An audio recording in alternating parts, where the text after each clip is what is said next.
කරුණා වේශයෙන් වර්ජක ලෝභය කරුණා දැක්වීම් වශයෙන් අනුන්ගේ සිත් සතුටු කරහේමගින් ලාභ සත්කාර ලබා ගැනීමේ ලෝභය සමහර විට කරුණා වේශයෙන්ම පහළවන්නේය. මේ බොහෝ සෙයින් භික්ෂූන් කෙරෙහි සිදුවන කරුණකි. සැබෑ කරුණාව දුක්ඛිතයන් පිළිබඳව නොව පොහොසතුන් පිළිබඳවය. මේ ප්‍රතිරූපක කරුණාවට රැවටුණු භික්ෂූහු තමන්ගෙන් පිහිටක් සොයා එන දුක්ඛිතයා. පළවා හැර පොහොසතාටත් පොහොසතාගේ දරුවාටත් කරුණාව දක්වති.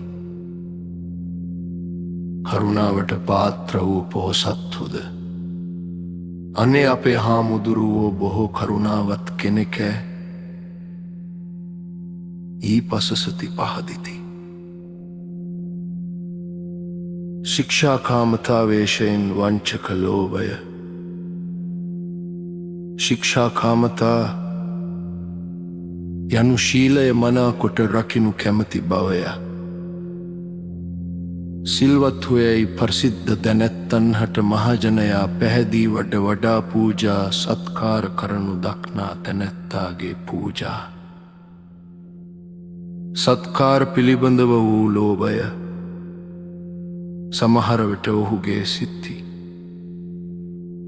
ශික්ෂාකාමතාවේශයෙන් පහළවේ. එයට රැවටුණු ඉක්ෂුතෙමේ ශීල වර්ණනා කරන්නකු හා අන්‍යයන්ට වඩා හොඳින් තමා. ශීලය රක්ෂා කරන්නකු බවලොවට දක්වන්නෙක් දවන්නේය. අල්පෙච්ඡතාවේශයෙන් වංචක ලෝභය. පමණට වඩා ප්‍රත්‍ය නොපිළිගන්නා වූද රැස් නොකරන්නා වූද ස්වභාවය. අල්පෙච්ඡතා නමි.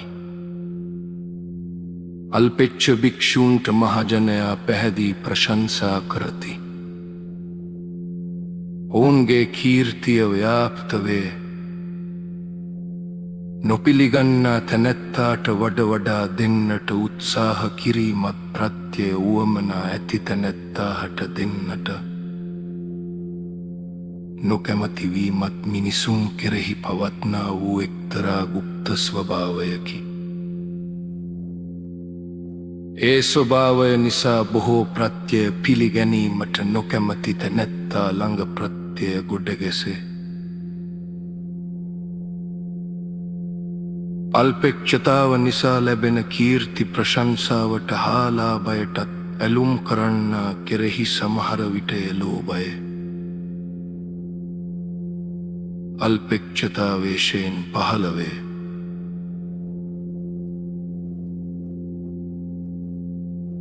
එයට රැවටෙන තැනැත්තා තමා කෙරෙහිද අල්පෙච්ඡතාව ඇතිවිය. යල්පෙච්ඡතුසේ කතා කරන්නටත් හැසිරෙන්නටත් වේ. නොයෙක් වෙස්වලින් පහළවන මේ ක්ලේශයන් ඒ විසින් පහළවනුයේ පුද්ගල තත්ත්වය අනුවය. මේ ලෝභයම පරාර්පසාදක ප්‍රියා කිරීමෙන් ලාභ ප්‍රයෝජන ලැබිය හැකි තැනැත්තා කෙරෙහි පරාර්කාතමතාවේශයෙන් පහළවේ.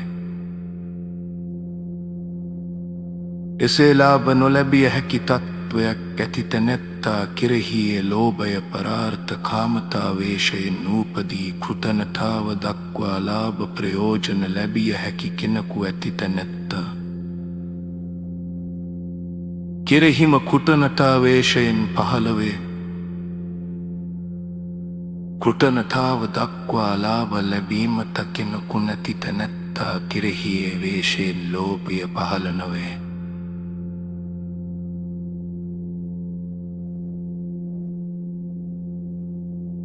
අන්‍ය වේශයෙන් බින පහළවීම තමිශේමතත යුතුය.